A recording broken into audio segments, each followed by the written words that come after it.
Captain Alan Miller stood on the bridge of the UESC Endeavour, his eyes fixed on the main screen. The unidentified vessel hung in space near Saturn's rings, its metallic hull gleaming in the distant sunlight. After 20 years in the United Earth Space Command, Miller thought he'd seen everything. He was wrong. "Tactical analysis, Lieutenant Kelly?" he asked, his voice steady despite the tension in the air. Susan Kelly studied her console with intense focus. The red-haired tactical officer had served under Miller for 3 years, and he trusted her judgment above all others. "The vessel is unlike anything in our database, sir. It's approximately 3 times our size with no visible weapon systems. Energy readings are off the charts, but they're not charging weapons, at least not any weapons we can recognize." Miller nodded. "Dr. Walsh, any thoughts?" Peter Walsh, the ship's xenobiologist, adjusted his glasses nervously. His excitement was barely contained. "If this is truly a first contact scenario, Captain, we're witnessing history." "Let's not jump to conclusions," Miller replied. "Chief Rodriguez, status of our engines?" Lisa Rodriguez looked up from the engineering station. "Reactors at full capacity, sir. We can run or fight at your command." Miller appreciated her directness.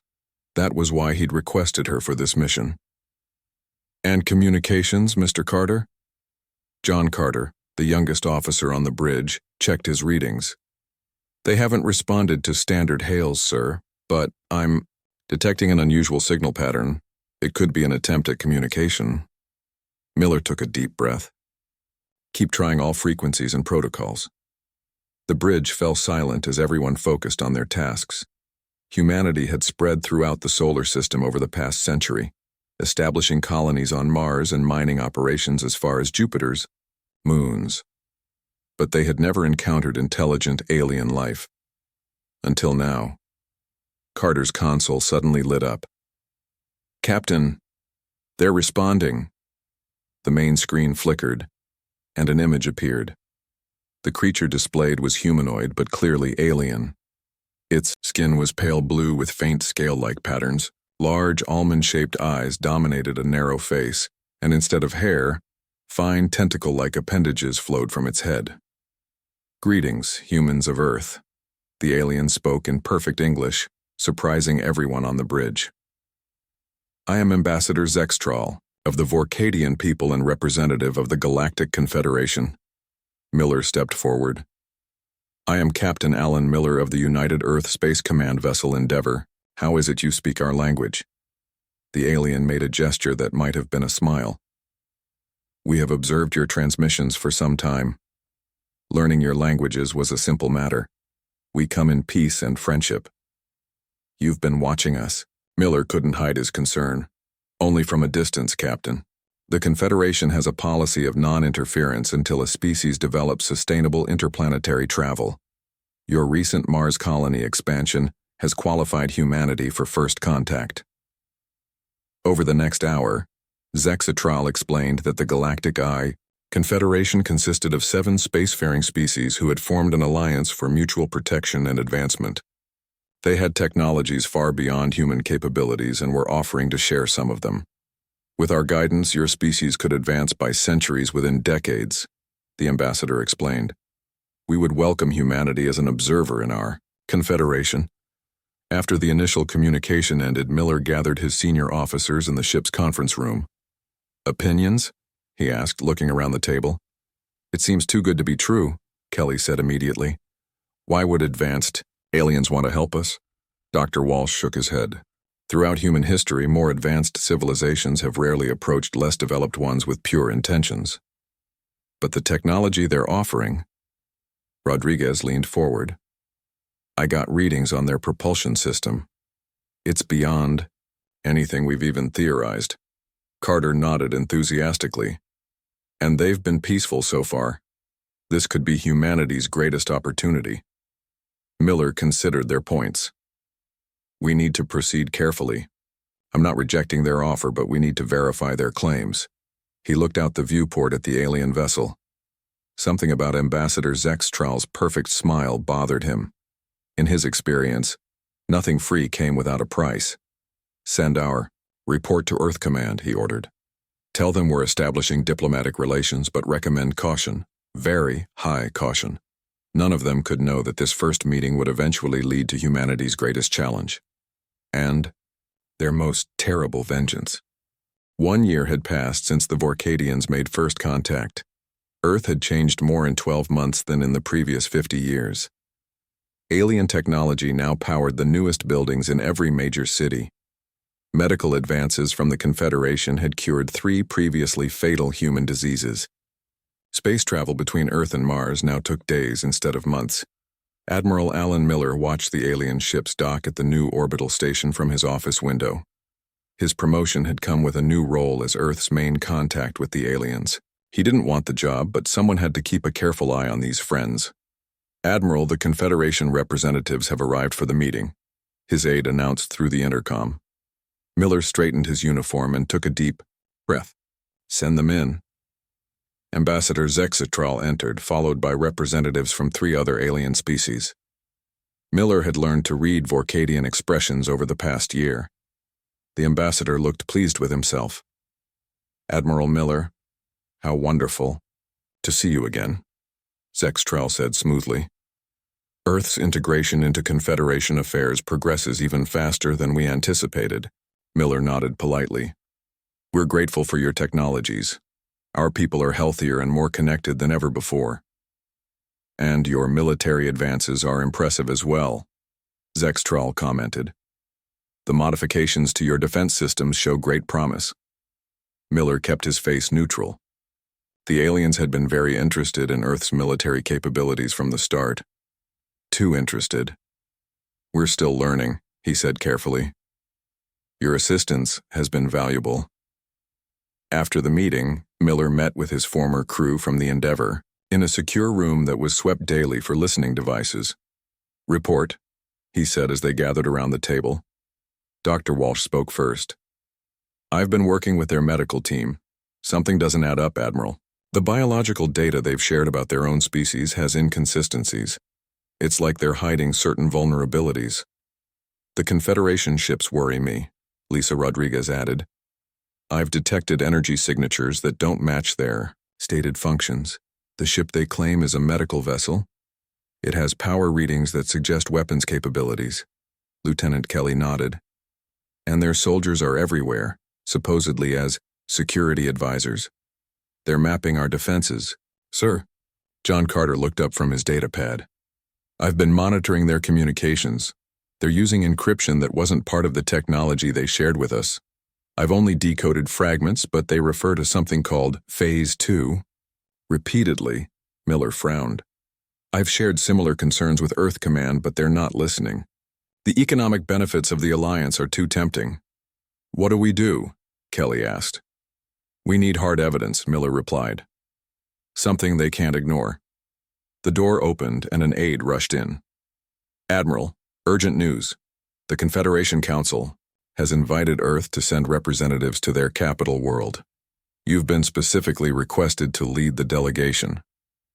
After the aide left, Miller looked at his team. "This could be our chance to learn their true intentions. Or a trap," Kelly suggested. "Either way we need to go," Miller decided. "Walsh, Carter, Kelly, you're coming with me. Rodriguez, I need you here monitoring any changes while we're gone." That evening, Ambassador Zexitral met with the other alien representatives in their private quarters. "The humans suspect nothing?" asked Graknar, a reptilian commander from the Drexian species.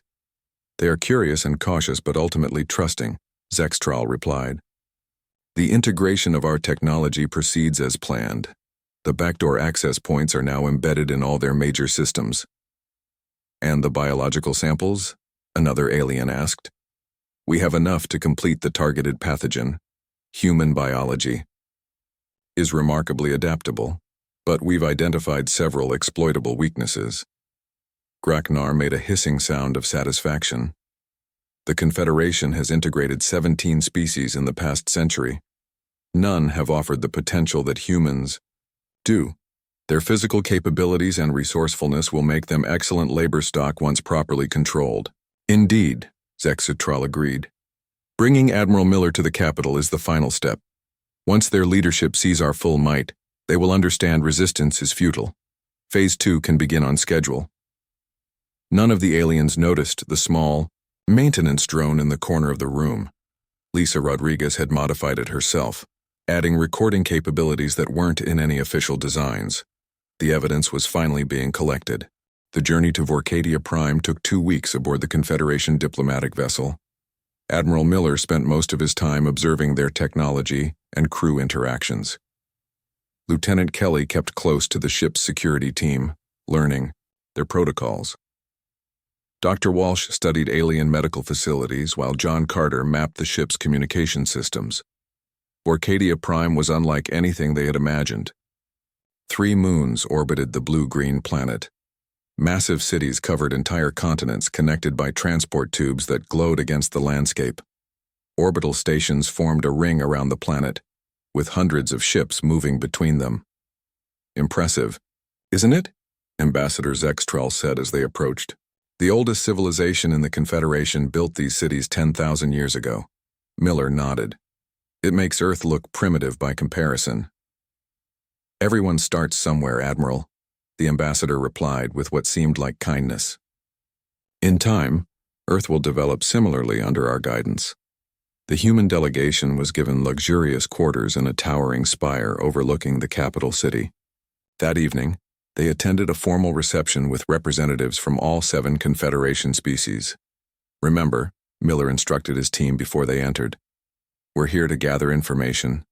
Be friendly, be curious, but stay alert. The reception hall was enormous with crystalline walls that changed colors with the music. Aliens of all shapes and sizes mingled, drinking strange liquids and eating foods the humans couldn't identify. Lieutenant Kelly found herself speaking with a small, frog-like alien named Drell, who served as a minor security officer. After several drinks, Drell became quite talkative. "You humans adapt so quickly," Drell said, blinking large golden eyes. "Most species take decades to integrate Confederation technology. You've done it in months." "We're eager to learn," Kelly replied with a smile. "That's what makes you different, primitive but dangerous." Drell suddenly looked alarmed. "I mean, resourceful. You're very resourceful." "Dangerous? Why would you say that?" Drell glanced around nervously. "Forget I said anything. But if I were you, I'd be careful about what technology you accept. Not all gifts come without cost." Across the room, Dr. Walsh was examining a display of medical achievements when he overheard 2 alien scientists speaking in what they thought was a private conversation. "The human samples show remarkable cellular regeneration," one said. "Yes, but the immune system has exploitable weaknesses. The pathogen modifications are nearly complete. And the delivery system? Already integrated into their medical supplies.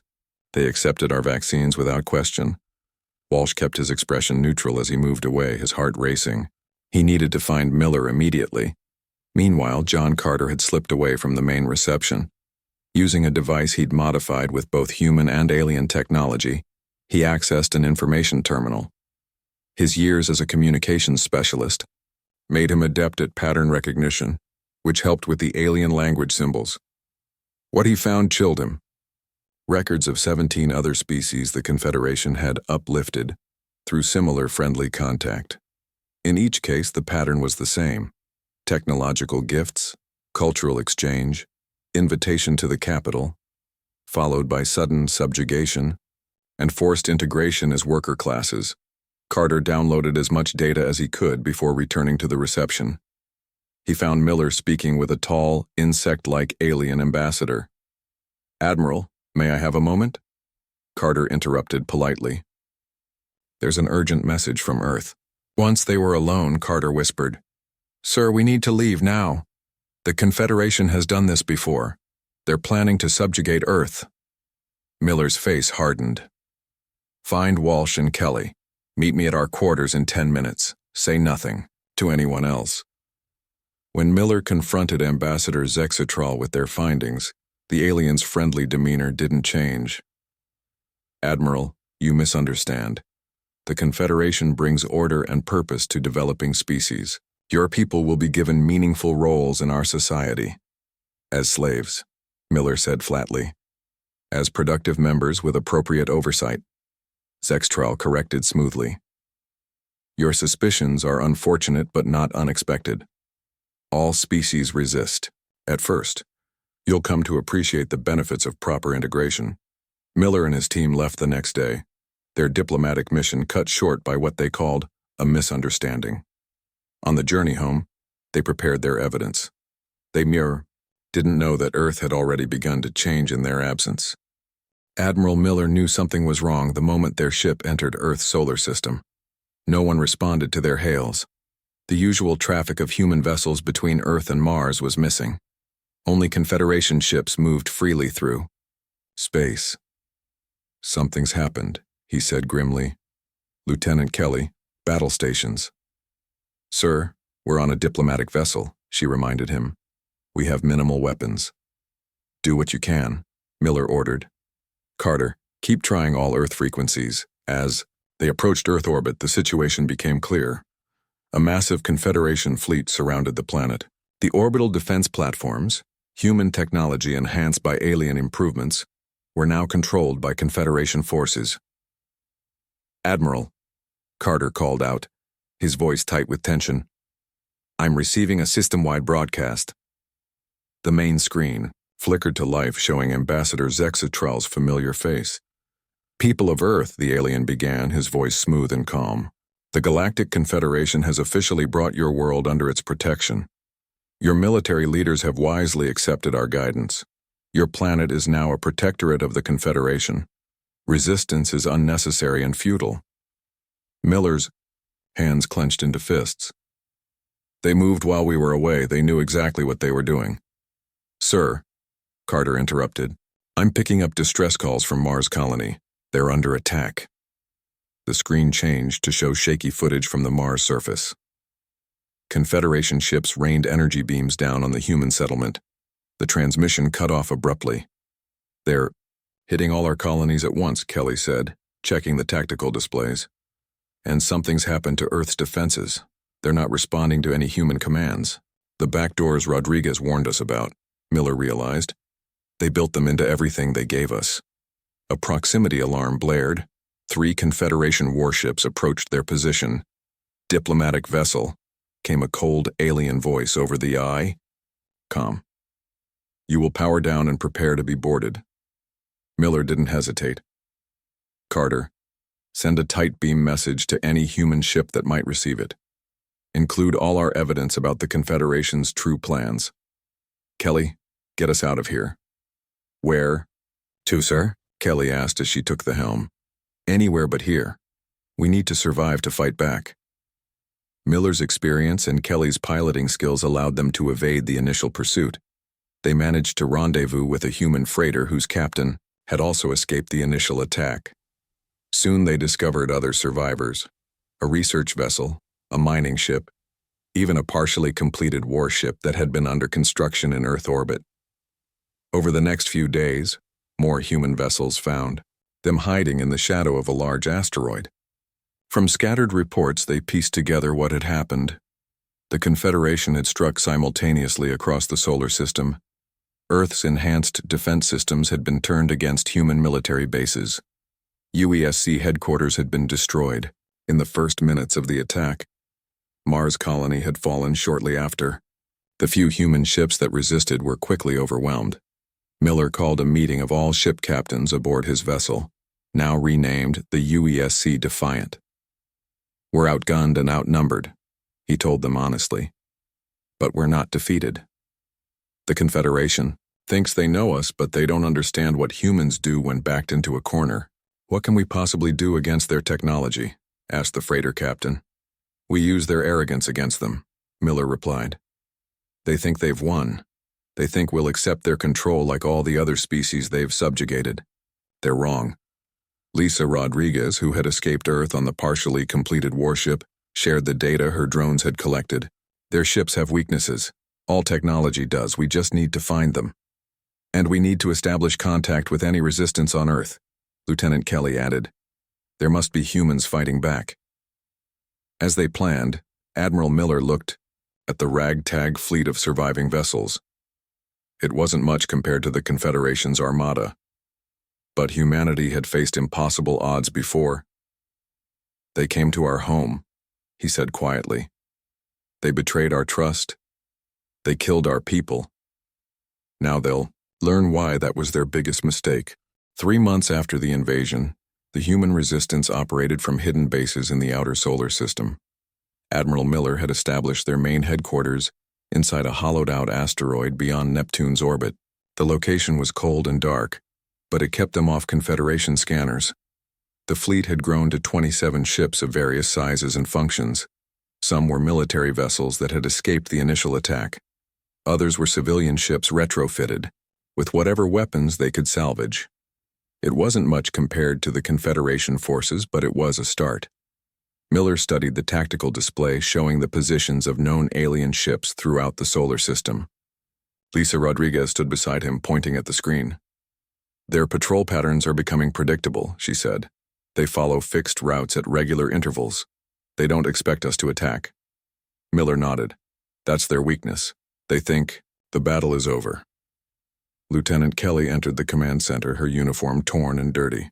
She had just returned from a mission to Earth's moon with her special operations team. "Report," Miller ordered. "Mission successful, sir. We rescued 32 prisoners from their research facility." Kelly's expression darkened. "It was worse than we thought. They're conducting experiments on humans, testing biological agents, studying our physical limits." "Any casualties?" "2 of my team didn't make it back, but we downloaded their research data before destroying the facility." Miller placed a hand on her shoulder. "Your team did well, Lieutenant. In the medical bay, Dr. Walsh worked tirelessly to understand the alien bioweapons. The data Kelly's team had recovered provided valuable insights. Their main pathogen targets our immune system," Walsh explained to Miller during their daily briefing. "But I think I can develop a countermeasure. Humans have genetic diversity they didn't account for." John Carter had set up a communications hub in a separate chamber. Using modified Confederation technology and human ingenuity, he had established contact with resistance cells on Earth and Mars. "The news isn't good, Admiral," Carter said as Miller entered. "They're shipping humans off-world, thousands every day. According to our sources on Earth, they're being sent to labor colonies throughout Confederation space." "Why?" Miller asked. "They already control the planet. Based on intercepted communications, they consider humans uniquely suited for certain types of work.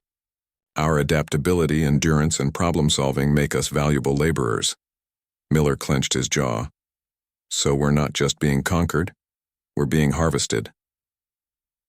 That evening, the Resistance leadership gathered to discuss their next steps. Among them was a new addition, a non-human ally. Kira was a member of the Morrigan species, one of the 7 Confederation races. Her skin was gray with silver markings, and her 4 eyes blinked independently of each other. "The Vorkadians keep many secrets from their own allies," Kira explained. "My people were among the first to join the Confederation. We thought it was a true partnership. Only later did we learn we were simply being used." "Why betray your own people to help us?" Kelly asked suspiciously. "Because humans are different," Kira replied. "In all the Confederation's history of subjugating species, they've never encountered one like yours. Most accept their new place, they adapt to servitude. The Vorkadians believe humans will do the same." "They're wrong," Miller said firmly. "Yes," Kira agreed. "That's why I'm here. The truth is the Confederation fears humans. Your adaptability, your aggression when threatened, your refusal to accept defeat. These qualities make you dangerous in their eyes. That's why they moved so quickly to control you, before you could spread beyond your solar system." Rodriguez looked up from her datapad. "We've detected a supply ship heading to their base on Europa.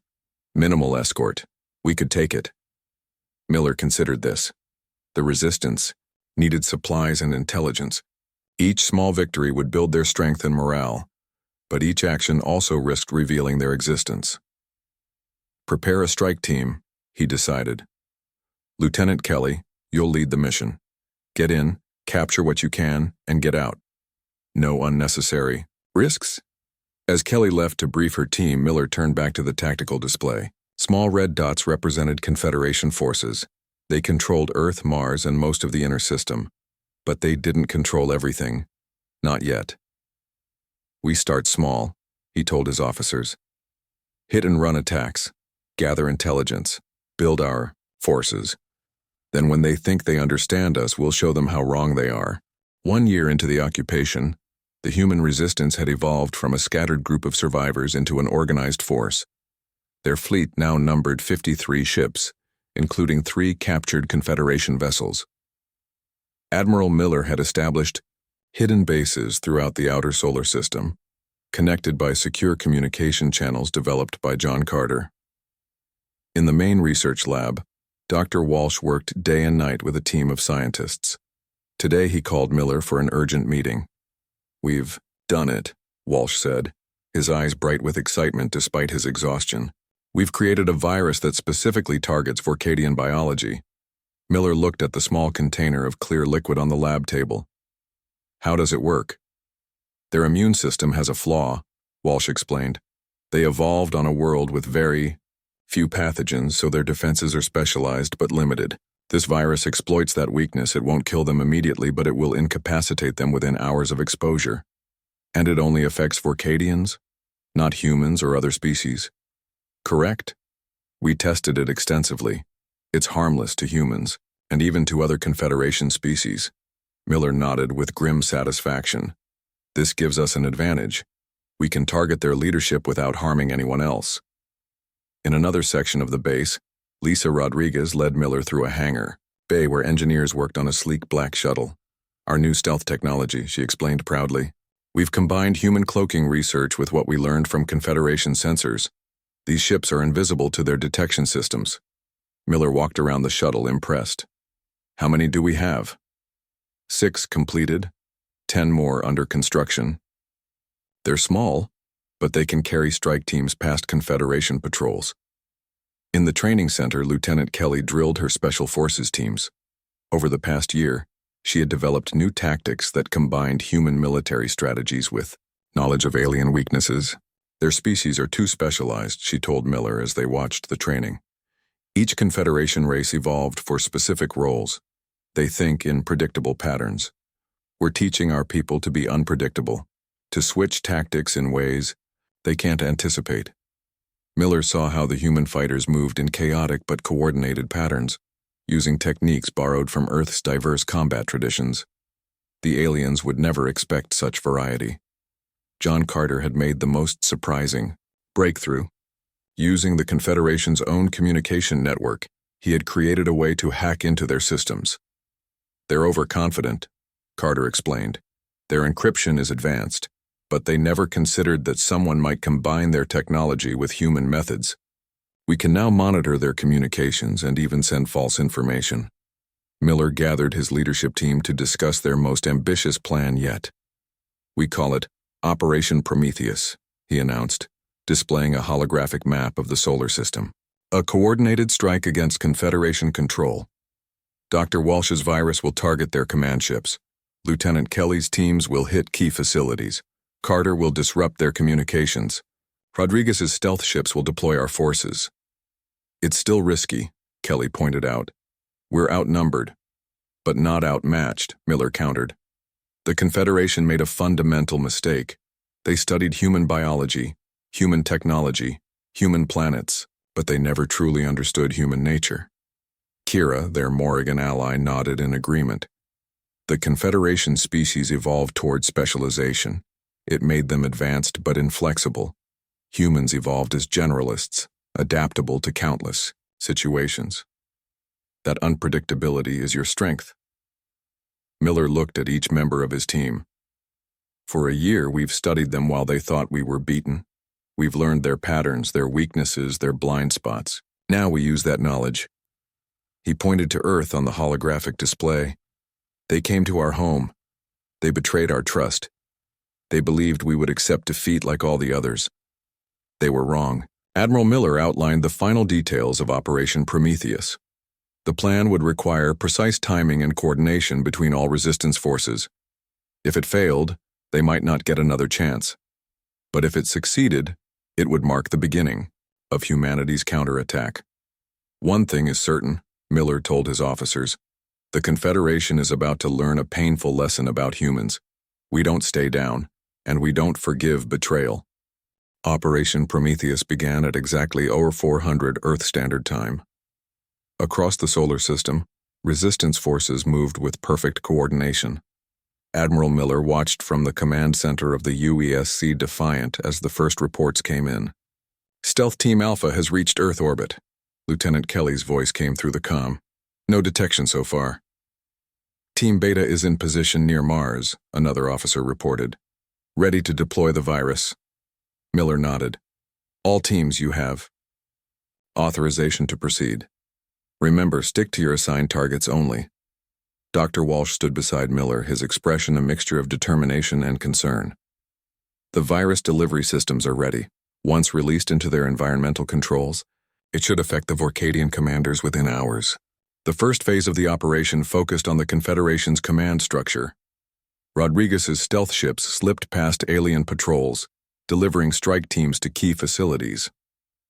On the main Vorkadian command ship orbiting Earth, Kelly's team moved through ventilation shafts, placing Walsh's virus containers near air circulation systems.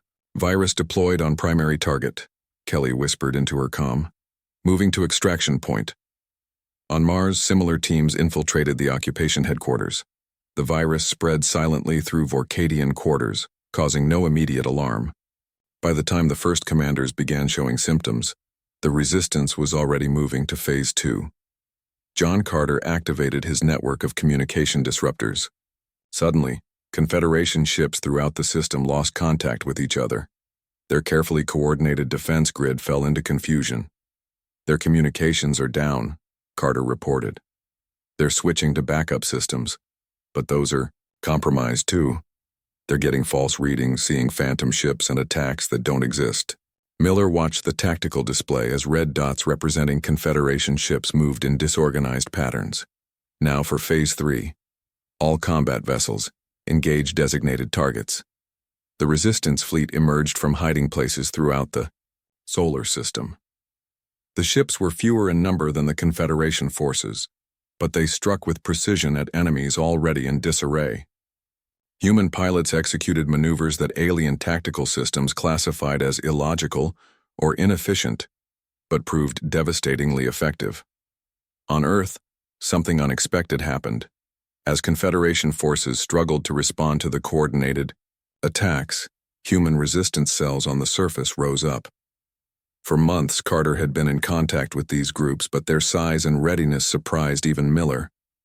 We're getting reports of uprisings in major cities across Earth, an officer announced. The occupiers are being overwhelmed. The Resistance had carefully timed their attack to coincide with a reduced Confederation presence on Earth. Many alien ships had been pulled away to deal with what they thought were isolated Resistance attacks in the outer system, all part of Miller's strategy of misdirection. In the command center of the Vorkadian flagship, Ambassador Zexitral struggled to understand what was happening.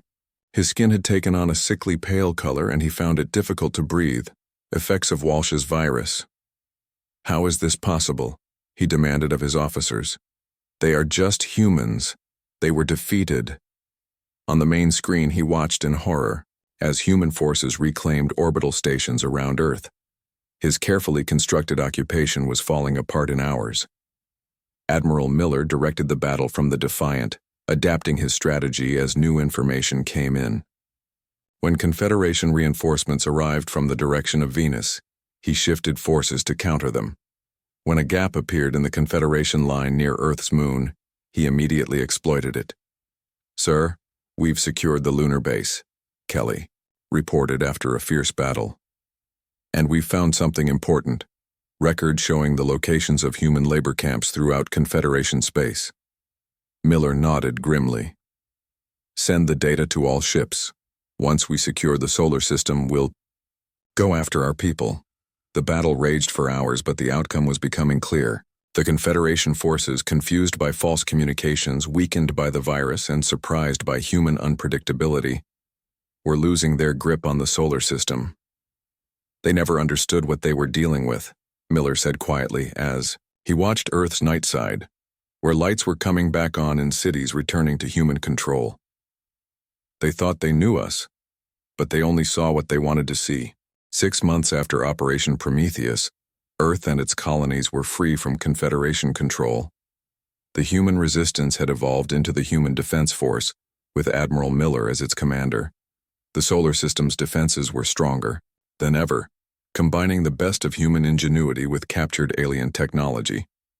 Miller stood in a special holding facility on Pluto, facing the prisoner who had once been Ambassador Zexatral. The Vorkadian looked diminished, his skin pale and his once proud posture now slumped. "You've come to gloat," Zexatral said bitterly. Miller shook his head. "I've come to understand.